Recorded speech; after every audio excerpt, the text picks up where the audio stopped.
universels, âme de Dieu, messager de la paix, la jeunesse sénégalaise tout entière, ici représentée, vous accueille et vous honore. Amateka Kiliziya. Vous allez répéter après moi. Jean, Paul, II, tout le monde. Encore.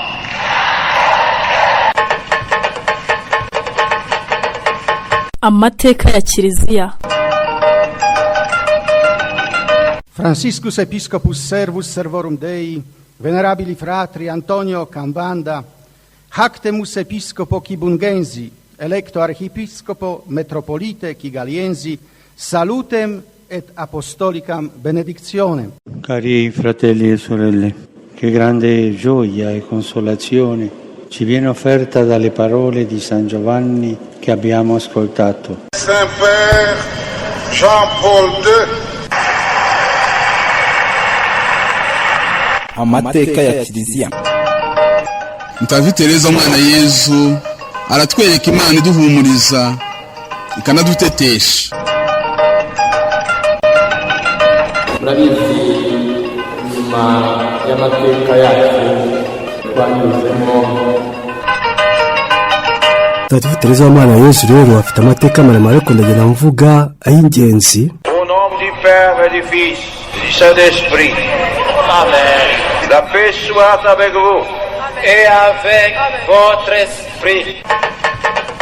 Kurikira ikiganiro amateka ya Kiliziya umenye byinshi byaranze Kiliziya kuva yashingwa na Yesu Kristo. Ikiganiro amateka ya Kiliziya ugikurikira buri wa gatandatu kuva saa 2 za mu gitondo kugeza saa 2:30. Turabashimira cyane mwe mukunda iki kiganiro amateka ya Kiliziya. Ikiganiro mukurikira buri wa gatandatu ku isaha y'isa 2. Tubahaye ikaze ku kiganiro cy'uyu munsi. Kiliziya ni umuryango ubumbye isi yose kuva kera. Kiliziya yashinzwe na Yesu Kristo igamije ikintu ndengakamere ari cyo umukiro wa roho z'abantu. Nyamara ariko ni umuryango ugaragara, ufatika, ufite abayobozi, ukaba warasakaye ku isi hose hashize ibinyejana n'ibinyejana. Ifite rero amateka yayo kandi umuntu wese yagombye kumenya. Kiliziya yagiye ihindura imyumvire n'imico y'abantu uko ibihe biha ibindi. Ntabwo bishoboka gusobanukirwa amateka ya Kiliziya y'isi kuva Yesu Kristo abayeho udafatiye ku mateka ya Kiliziya. Ni Kiliziya yazanye umuco wa Gikristo wagiye urandura buhoro buhoro umuco wa gipagani ku isi. Kiliziya ntiyahinduye gusa ibitekerezo n'imyitwarire by'abantu, ahubwo yanahinduye ubuzima bw'umuryango, urugo, imibanire hagati y'abantu ndetse na za leta. Yanacengeye mu nzego zose, ni ukuvuga umuco, ubugeni n'ibindi. Amateka menshi y'isi Kiliziya yagiye agiramo uruhare rukomeye. Ntabwo ari mu byerekeranye n'ubukristo gusa. Kiliziya ni umubyeyi wa buri mukristo. Umukristo nawe n'umwana wa Kiliziya. Afite rero inshingano yihariye yo kumenya amateka ya Kiliziya, umubyeyi wacu, kugira ngo abashe kwikunda kurushaho, kuyirwanira ishyaka no kuyitangira igihe icyo ari cyo cyose. Yesu Kristo niwe washinze Kiliziya. Yesu yemeye kwigira umuntu kugira ngo ashobore gukiza abantu urupfu, anabahishurira amabanga y'iyobokamana nyaryo cyangwa se iyobokamana ritagatifu. Yashinze Kiliziya kugira ngo igikorwa cyo gukiza abantu agisakaze hose kandi agikomeze. Yesu Kristo yashinze Kiliziya ku ntumwa ze 12 aziha ubutumwa bw'inyabutatu. Ubwo butumwa burimo kwigisha amahanga yose. Abigishijwe bose bagombaga kwemera. Harimo kuyobora umuryango w'Imana, ni ukuvuga abakirisitu. Abayoborwa bagomba kubaha abakuru ba Kiliziya. Harimo kandi gutagatifuza abayoboke b'Imana, babaha amasakaramentu. Abayoboke b'Imana cyangwa se abakristo bagomba guhora bavoma kuri iyo soko y'ubutagatifu. Mutagatifu Petero niwe Yesu yahisemo muri babandi 12 amugira urutare Kiliziya yubatseho. Niwe yabwiye ati, "Ragira abana b'intama zanjye." Kiliziya yatangiye ku mugaragaro ku munsi mukuru wa Pentekosti. Intumwa zimaze guhabwa imbaraga za Roho Mutagatifu ku munsi mukuru wa Pentekosti zakuriye mu mahanga zamamaza inkuru nziza.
dukomeje n'ikiganiro cyacu amateka ya kiliziya, reka tugaruke ku mutwe wa mbere ku bijyanye n'ibihe by'ikubitiro antikite kuva muri 30 kugeza muri 476. Iki gice cya mbere gitangirana n'ivuka rya kiliziya ku munsi wa Pentekosti, kikarangirana n'isenyuka ry'ingoma y'abanyaromani y'Iburengerazuba muri 476. Iki gice kigizwe n'ibihe bibiri by'ingenzi.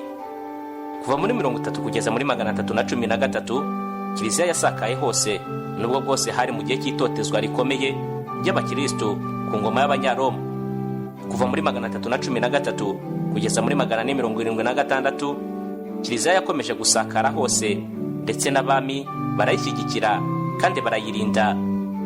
Nyamara muri iki gihe havutse muri kiliziya inyigisho z'ubuyobe zikomeye.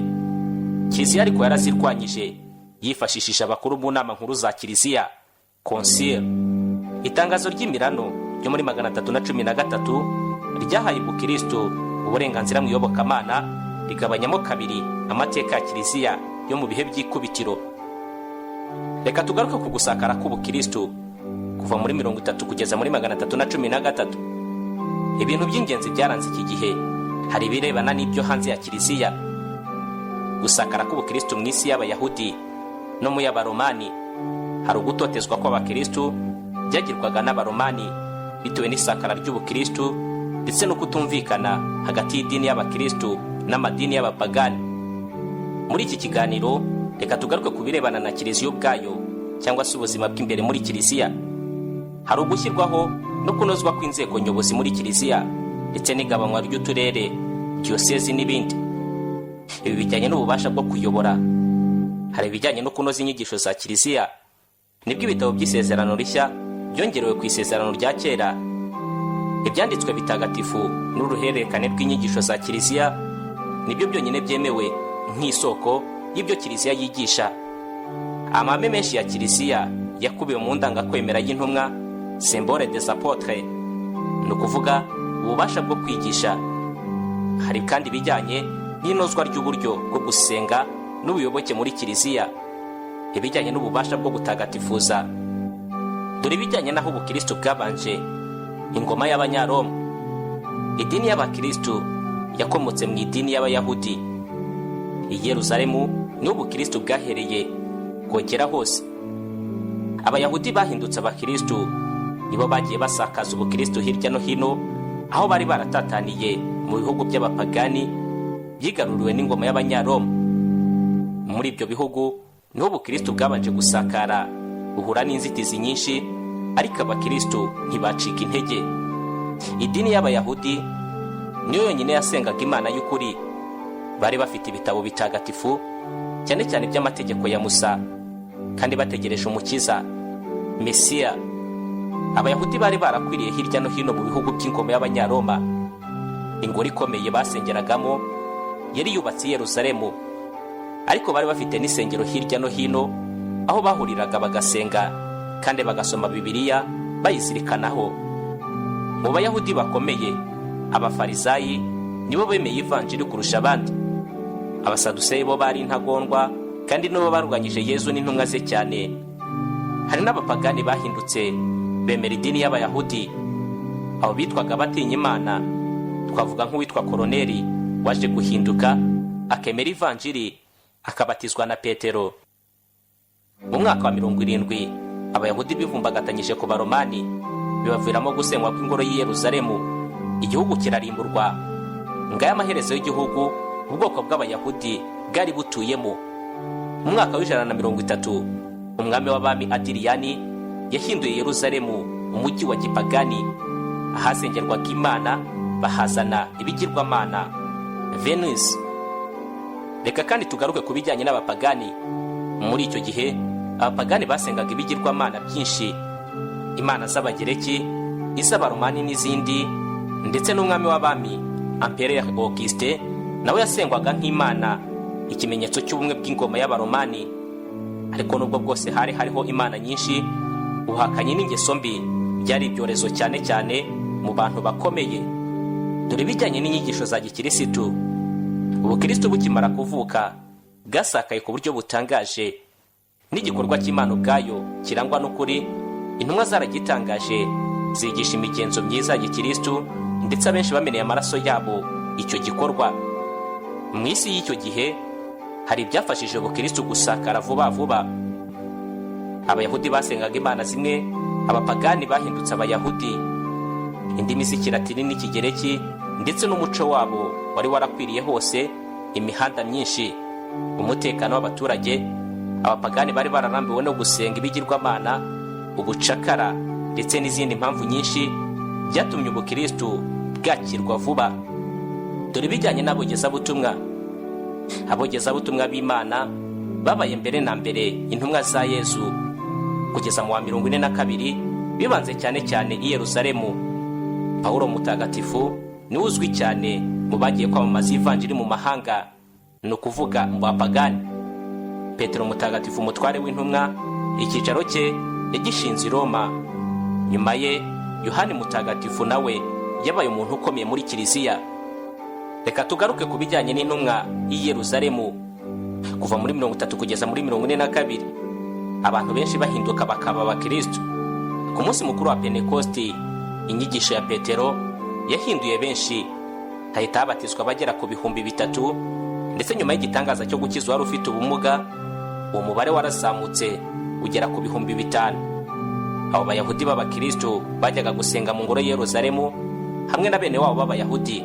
Aho bari bataniye nuko abakristo bo bemeraga Yesu Kristo, umwana w'Imana, umukiza w'abantu, kandi bategereje ihinduka rye.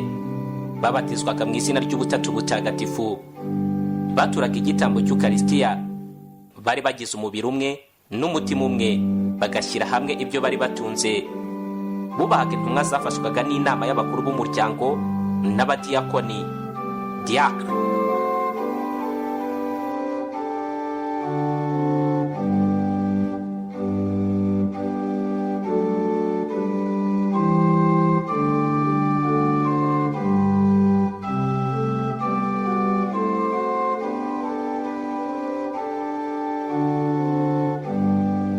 Reka kandi muri iki kiganiro tugaruke ku bijyanye n'itotezwa rya mbere. Inama nkuru y'abayahudi yashengurwaga n'iyo mbaga y'abayahudi yahubukaga ikemera Yesu Kristo. Nibwo rero yihanangirije intumwa kutazongera kwigisha mu izina rya Yesu, ariko noneho zirushaho zishize amanga. Ibyo byatumye abemera Kristo batangira gutotezwa n'abagize inama nkuru y'abayahudi. Umukristo wishwe ku ikubitira howe Yesu ni Stefano, yicishijwe amabuye. Nyuma gato Yakobo intumwa acibwa umutwe. Petero we yarafunzwe, ariko umumarayika aramubohora. Nguko ko intumwa noneho zakwiriye imishwaro zigenda zigisha mu mahanga yose. Hari mu mwaka wa 42. Reka kandi muri iki kiganiro tugaruke no kuri Pawulo intumwa. Ihinduka rye. Izina rye rya Kiyahudi ryari Sawuli, ariko kuko yavukiye mu mahanga, Italo, yaje kwitwa Pawulo mu rurimi rw'abagereki n'abaromani. Ishyaka yarafite idini ye ya Kiyahudi ryatumye nawe afatanya n'abandi gutoteza abakristo kugira ngo harandurwe iyo dini y'icyaduka. Mu nzira y'I Damasi yumva ijwi rya Yesu rimuhamagara, nuko arahinduka kandi arabatizwa.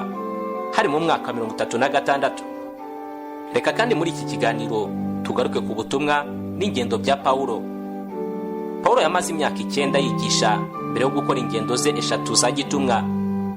Yagiye kureba Petero i Yerusalemu, yamamaje ivanjiri i Damasi no muri Silisiya. Yafashije Barinaba kwigisha Antiyokiya. Muri uyu mujyi bahinduye abapagani benshi, kandi niho abemeye Yesu Kristo bafatiye izina ryo kwitwa abakristo. Dore ibijyanye n'ingendo ze ndende za gitumwa. Urugendo rwa mbere yarukoze hagati ya 45 kugeza muri 49. Urugendo rwa kabiri yarukoze hagati ya 50 kugeza muri 52. Urugendo rwa gatatu yarukoze kuva muri 53 kugeza muri 57. Reka kandi muri iki kiganiro tugaruke ku ifungwa n'urupfu bya Pawulo. I Yerusalemu muri Palestine, abayahudi bivumbuye kuri Pawulo. Arafatwa, afungwa imyaka 2 i Karizariya. Yajuririye umwami kuko nawe yari afite ubwene gihugu bw'abaromani. nuko yoherezwa i Roma. Yahamaze imyaka 2 afite umusirikare umurinda ariko ashobora kwigisha. Yarekuwe muri 62 ajya muri Hispania. Agarutse iburasirazuba iwabo muri Palestine, arongera arafatwa ajyanwa i Roma aho yapfiriye ahowe Yezu. Yaciwe umutwe ku ngoma y'umwami Neroni muri 67. Dore bijyanye nuko yari ateye. Paulo yari umuhanga, yari yarize akamenya kwigisha no gusobanura ibintu. Yamenyaga gufata icyemezo kandi akagikomeraho atitaye ku bitotezo. Yagiraga ishyaka rikomeye ry'umwegezabutumwa. Yari afite Yezu urukundo rukomeye. Ibi byose ushobora no kubisanga mu gitabo cy'ibyakozwe n'intumwa. Reka kandi tugaruke kuri Petero intumwa nk'umukuru mu ntumwa za Yezu. Niwe rutare Yezu yubatseho kiliziya. Niwe wabaye bwa mbere umukuru wa kiliziya y'i Yerusalemu. Niwe wayoboye itorwa rya Matiyasi. Niwe watanze inyigisho ya mbere kuri Pentecote. Niwe wakoze igitangaza cya mbere. Niwe wafashe ijambo rya mbere mu nama nkuru ya mbere ya kiliziya i Yerusalemu hari muri 50. Reka kandi tugaruke kuri Petero i Roma. Petero yagiye i Roma mu myaka ye ya nyuma, niho yapfiriye ahowe Yezu, abambwe ndetse ku musaraba muri 67. Roma yabaye nkuru ko mutagatifu Petero yibereye umwepiskopi wa mbere kandi akaba ariho ibisigazwa by'umubiri we bishyinguye. Ubwo twavuze kuri Petero intumwa, reka tugaruke no kuri Yohani intumwa. Yanditse ivanjiri ya 4, ibyahishuwe n'amabaruwa 3. Uwitwa Terituriyani atubwira ko Yohani yaroshywe mu ngunguru y'amavuta yatuye ariko avamo ari mutaraga, nuko aracibwa yoherezwa ku kirwa cya Patimosi hari muri 81 kugeza muri 96. Yabaye i Efesi igihe kirekire, ni naho yaguye ageze mu zabukuru. Reka nanone kandi muri iki kiganiro tugaruke ku bandi bogezabutumwa, abayobozi mu nzego za kiliziya, abarayiki barimo abagabo n'abagore: Luka, Mariko, Tito, Akiro n'umugore we Priscilla, abacuruzi, abasirikare ndetse n'abandi. Ishyaka ry'abakristo n'imyitwarire mishya byose byafashije mu gusakaza ivanjiri. Ubukristo bwakiriwe n'abantu b'ingeri zose: abapagani b'abakene n'abacakara, abantu bakomeye barimo abize, abategetsi, abo mu miryango ikomeye n'abandi. Bwakiriwe kandi n'abo mu miryango ikomeye. Reka kandi tugaruke ku gikorwa cy'ogezabutumwa kugeza mu ntangiriro z'ikinyejana cya 4. Mu binyejana 3 bya mbere ubukristo bwakomeje gusakara. Hari ibihe byagiye biba byiza kurushaho. Urugero, hagati ya 203 na 303 abakristo bagize umutekano. Ubwo ni hagati y'ingoma z'abami babiri b'abanyaroma batoteje kiliziya cyane, Valeriani na Domisiyani. Mu ntangiriro z'ikinyejana cya 4 ubukristo bwari bwarakiriwe n'igice kinini cy'abaturage, cyane cyane mu mujyi. Reka kandi tugaruke kuri kiliziya itotezwa n'abanyaroma. Dore bijyanye n'impamvu z'itotezwa ry'abakristo. Ibi byose byaterwaga n'urwango abantu bari bafitiye abakristo. Abapagani bangaga abakristo urunuka kurusha uko bangaga abayahudi. Ibyaha byose babyegekaga ku bakristo, no kuvuga ubwicanyi, kurya abantu mu nama za rwihishwa n'ibindi. Abakristo bitwaga baburamana kuko batasengaga ibigirwamana by'abanyaroma, kuraga amariba n'ibindi. Ibyo byose byatumaga abakristo bangwa cyane, amarimbi yabo akangizwa, bagatotezwa ku buryo bunyuranye. Abakristo ntabwo bakundaga umuco w'abanyaroma, ibitambo, ibigirwamana, kwishimisha n'ibindi. Abakristo ntabwo bitabiraga ibikorwa rusange. Niyo mpamvu leta yagombaga kubarwanya kuko bavugaga ko bagandisha rubanda kandi bagatera amacakubiri. Habayeho kandi bijyanye n'urwango rw'abami ku giti cyabo. Abo bami ni Neroni, Domisiyani, Magisime ndetse n'abandi.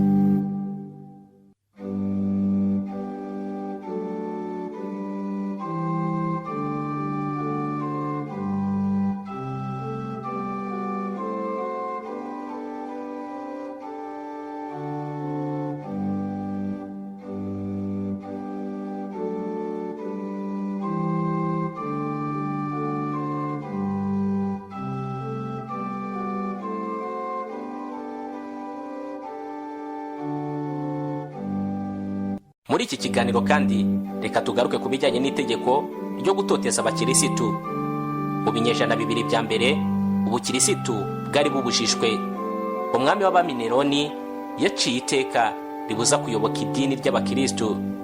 Abategetsi bo mu ntara nabo bashyiragaho amategeko arwanya ubukirisitu, banagendeye cyane ku rwanga abaturage b'abapagani bari bafitiye abakirisitu. Abami uko bagiye basimburana ku ngoma y'Abanyaroma bose bakomeje uwo murongo wo gutoteza abakirisitu. Abo bami barimo Mariko, Aureli, Tarajani ndetse n'abandi. Mu kinyejana cya kabiri uburyo bwo gutoteza abakirisitu bwarahindutse, hashyirwaho itegeko ryo gutoteza abakirisitu n'abagombaga kugirirwa nabi, ndetse n'ibihano bagombaga guhabwa ku buryo buboneye atari mu kajagari. Reka duhere ku gifungo. Mu mategeko y'Abanyaroma igifungo cyari kibereyeho kugira ngo ugihawe ashyirwaho atabangamiye abantu. Abakirisitu benshi bapfiriye mu nzu z'imbohe batagira urumuri, baba ahantu hakonje cyane kandi hari umwanda mwinshi, bicishijwe inzara, baziritse iminyururu n'ibindi. Ariko hari ubwo bagenzi babo bashoboraga kubagemurira Ukaristiya. Dore bijyanye no kwicwa urubozo. Abakirisitu bishwe urubozo hagamijwe kubatesha ukwemera no guhakana. Barakubiswe, batwitswe ari bazima, ndetse bakorerwa n'ibindi. Dore bijyanye kandi no gukatirwa ibihano. Abakirisitu benshi bahanishijwe gukora imirimo y'agahato. Abo nyine babaga baharanguye nta musatsi, bafite icyasha mu mutwe, ijisho rimwe ryaranogowemo, bazirikanyije n'ibindi. Ababaga bakatiwe urwo gupfa babambwaga ku musaraba. Abenshi bari biganjemo abacakara. Hari abacibwaga umutwe.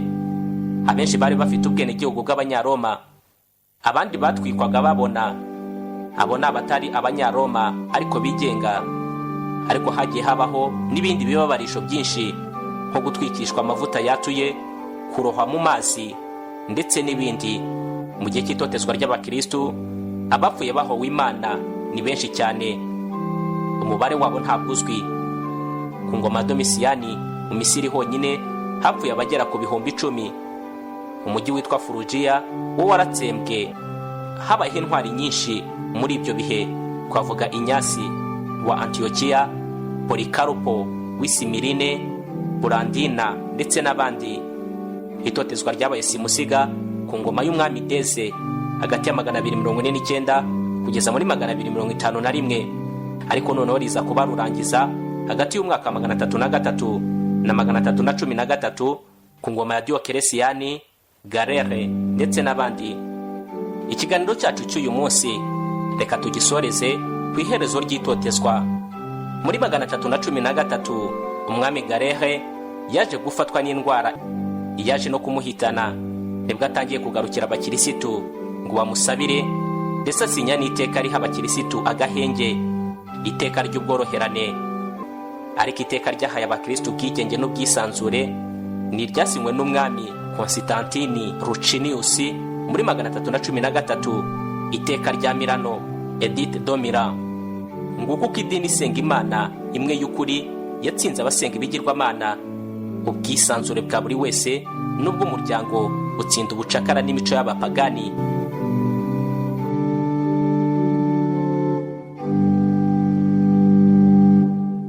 Aha niho dusoreje iki kiganiro. Mu gutegura iki kiganiro twifashishije urubuga nyundodiocese.info. Turabashimiye cyane mwese mwakurikiye iki kiganiro. Iki kiganiro ugikurikira buri wa gatandatu saa 2 za mu gitondo. Nk'uko bisanzwe njye ukigutegurira kandi nkakikugezaho ndi Manase Manirakiza. Mukomeze mugubwe neza, munongerwa n'ibindi biganiro byiza bitandukanye Radio y'Umubyeyi bateguriye. Mwakoze cyane, naho ubutaha. Jean-Paul II, pape de l'Église universelle, homme de Dieu, messager de la paix, la jeunesse sénégalaise tout entière, ici représentée, vous accueille et vous honore. Amateka Kiliziya. Vous allez répéter après moi. Jean-Paul II. Tout le monde. Encore.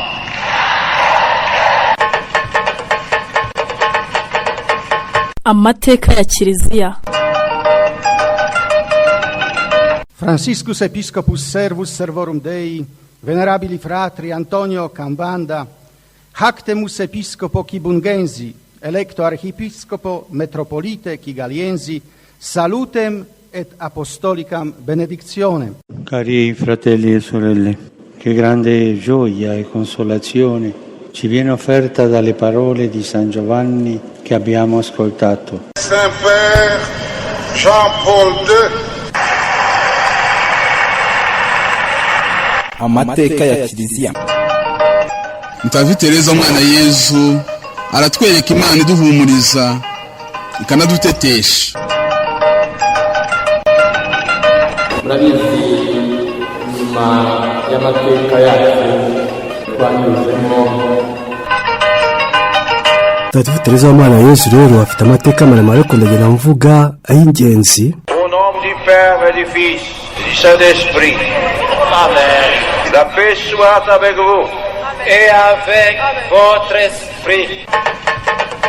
kurikira ikiganiro amateka ya Kiliziya umenye byinshi byaranze Kiliziya kuva yashingwa na Yesu Kristo. Ikiganiro amateka ya Kiliziya ugikurikira buri wa gatandatu kuva saa 2 za mu gitondo kugeza saa 2 n'igice.